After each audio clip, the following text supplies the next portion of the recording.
involved in some of the things we talked about, you want to add some color, that's all good.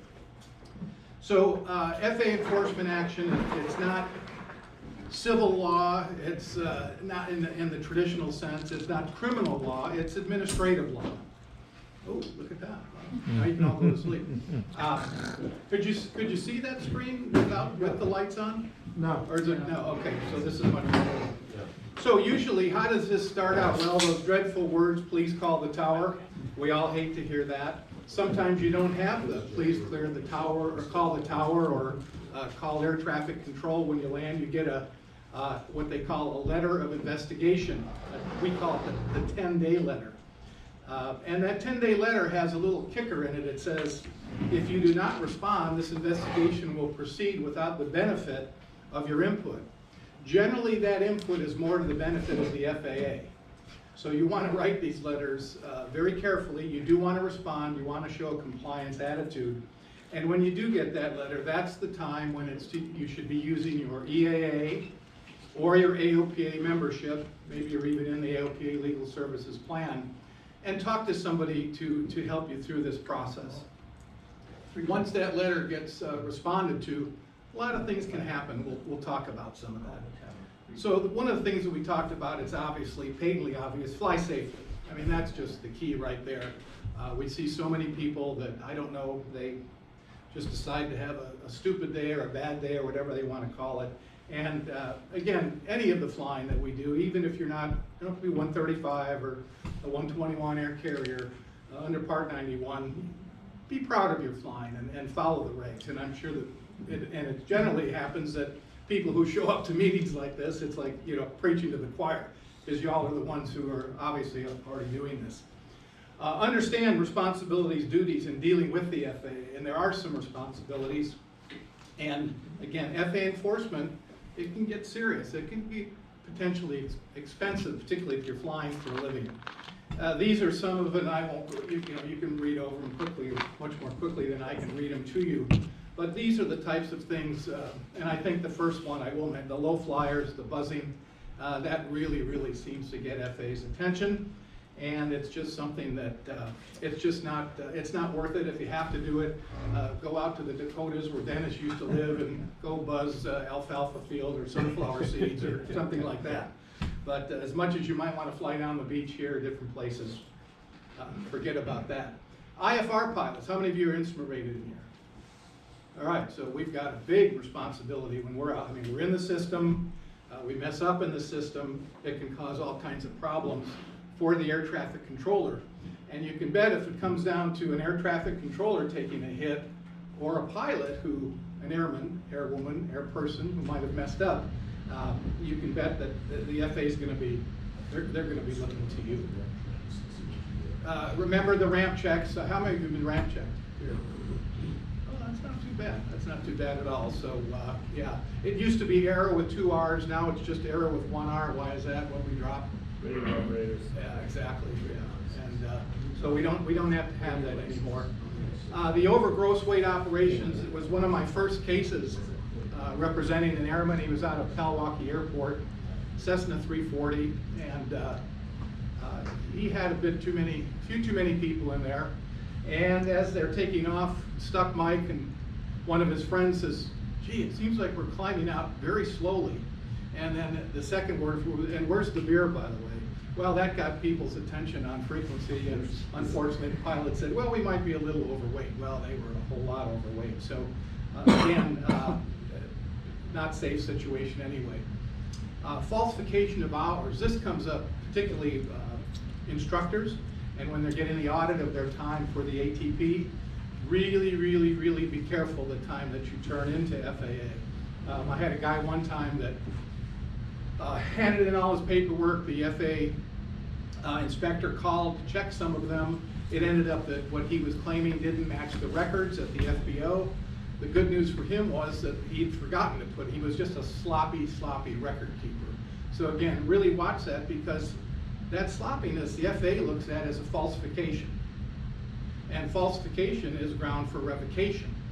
So please remember that when you're filling out these FAA forms, the medical and the like, it's serious stuff, so be careful as you're doing it.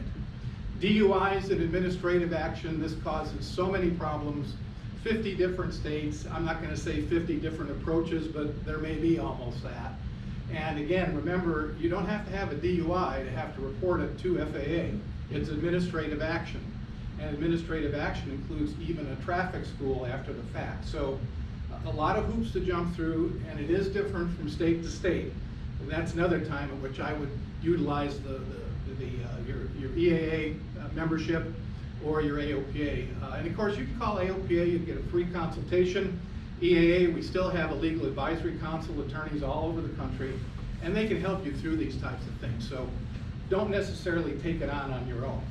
The airman medical apps, I'm going to show you a few questions that have caused numerous pilots to end up in enforcement situations with FAA, and just to flag those for you so that down the road, you'll be careful with them.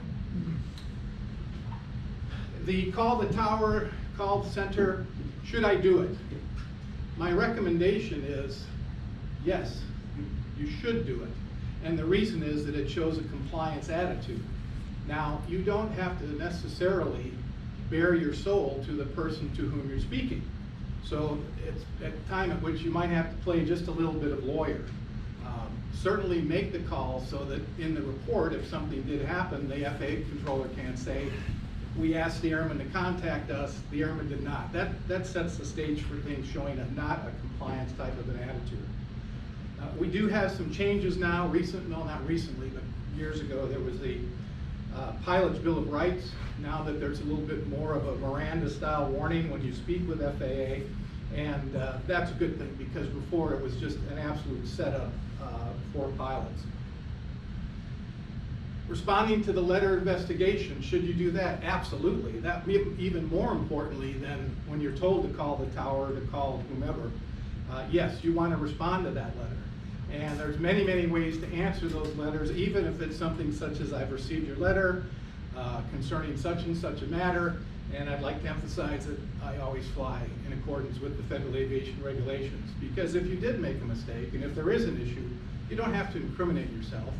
You don't have to bare your soul. So again, get somebody involved to help you with this who knows how to do it. Now, if an inspector, an FAA inspector on a ramp check comes up to you and says, hey, give me your certificate, do you have to do that? No, you do not have to. The only way the FAA can take your certificate away is by going through the enforcement, the administrative law process of enforcement. You don't see that anymore. We used to see that years and years ago. I haven't seen anybody in years call me and say, hey, this guy said give me the certificate. Some people did, some were smart enough to say no. Results of an investigation sometimes, and it's coming more to this is good, things have reverted back to it, what we call woodshedding, where you just get a good chewing out.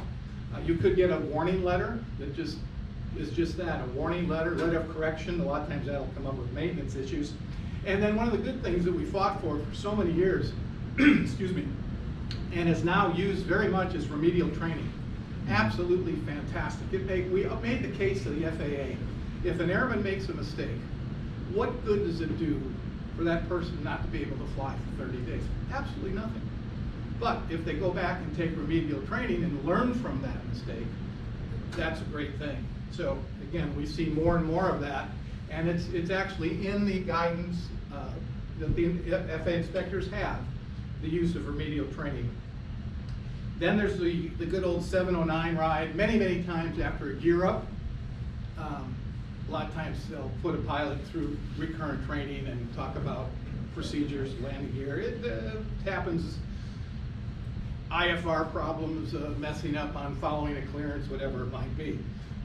Again, on the 709 rides, you can't ignore them.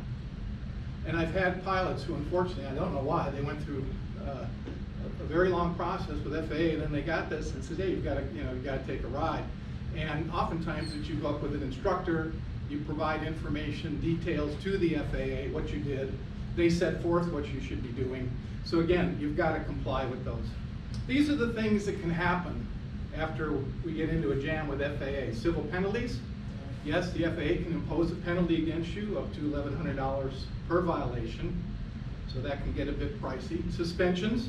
Very, very common. Worst case, revocation, that would be misrepresentation on an FAA form or some very egregious flying. And there's even some instances with criminal action, which really comes in more into play with mechanics. And we've seen some of these cases where actually the FAA has turned over cases to the U.S. Attorney, and I think it's safe to say, they're few and far between, but it does happen. This is a really important part of this presentation for you to think about. Accidents versus incidents, because there's a big difference between the two. Now let me give you a scenario.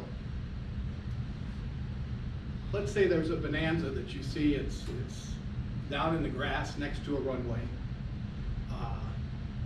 The gear's not down, the prop is bent up, the collar flaps are bent up, the engine cowling is all bent up.